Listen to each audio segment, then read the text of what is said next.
మాట్లాడితే సంస్కృతాన్ని తిడతారు. దక్షిణాదిపై హిందీని రుద్దుతున్నారంటారు. హిందీ కూడా మన దేశ భాషే కదా, దానిని ఎలా నేర్చుకోవద్దంటే చెప్పండి అంటూ డిప్యూటీ సీఎం పవన్ కళ్యాణ్ చేసిన వ్యాఖ్యలను తమిళనాడు అధికార టీఎంకే పార్టీ ఖండించింది.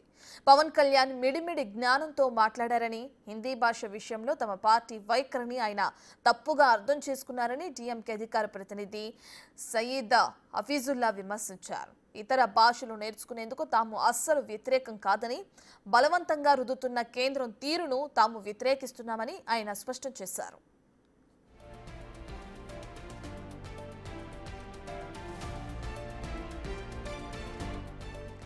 వ్యక్తిగతంగా హిందీ, ఇతర భాషలు నేర్చుకోవడానికి తాము ఎప్పుడూ అడ్డుపడలేదని, ఆసక్తి ఉన్న వ్యక్తులు నేర్చుకుంటే ఇబ్బంది లేదన్నారు. ఇప్పటికే తమిళనాడులో హిందీ ప్రచార సభలను చేపడుతున్నామని హఫీజుల్లా చెప్పారు. అయితే నరేంద్ర మోదీ ప్రభుత్వం జాతీయ విద్యా విధానం, పీఎం శ్రీ పాఠశాలలు వంటి కార్యక్రమాల రూపంలో రాష్ట్ర ప్రజలపై బలవంతంగా హిందీ భాషను రుద్దే ప్రయత్నం చేస్తోందని ఆయన మండిపడ్డారు.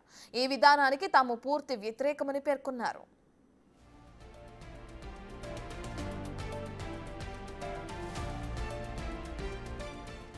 1938 నుంచే తమిళులపై హిందీని బలవంతంగా రుద్దటాన్ని వ్యతిరేకిస్తున్నామని చెప్పారు. డీఎంకేకు చెందిన మరో నేత టీకేఎఫ్ ఎలన్గోవన్ ద్విభాషా విధానాన్ని అమలు చేసేందుకు చట్టం చేసుకున్నామని, 1968లో ఆ బిల్లు ఆమోదం పొందినప్పుడు పవన్ కళ్యాణ్ ఇంకా పుట్టి ఉండరని విమర్శించారు. అయితే తమిళనాడు పాలిటిక్స్ పై పవన్ కు అవగాహన లేకపోయి ఉండొచ్చని తీవ్రంగా విమర్శించారు.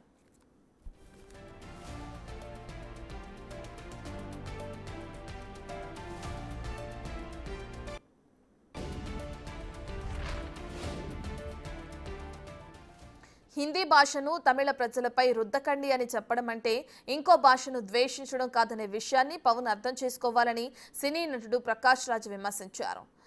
స్వాభిమానంతో తమ మాతృభాషను, తమ తల్లిని కాపాడుకోవటం మా ఉద్దేశమని ఆయన పేర్కొన్నారు. ఈ మేరకు ఎక్స్ వేదికగా స్పందించారు.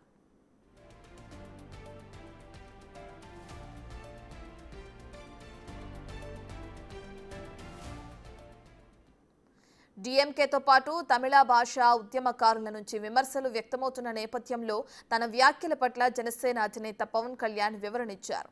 జాతీయ సాంస్కృతిక సమైక్యత సాధించే విషయంలో భాషను బలవంతంగా రుద్దటం లేదా గుడ్డిగా వ్యతిరేకించడం ఈ రెండూ దోహదపడబోవని పవన్ కళ్యాణ్ అన్నారు. భాషా స్వేచ్ఛతో పాటు ప్రతి పౌరుడికి విద్యా స్వేచ్ఛ అనే సూత్రానికి జనసేన కట్టుబడి ఉంటుందని ఆయన తెలిపారు. తాను హిందీ భాషకు వ్యతిరేకం కాదని, తప్పనిసరి చేయడాన్ని వ్యతిరేకించారని చెప్పారు.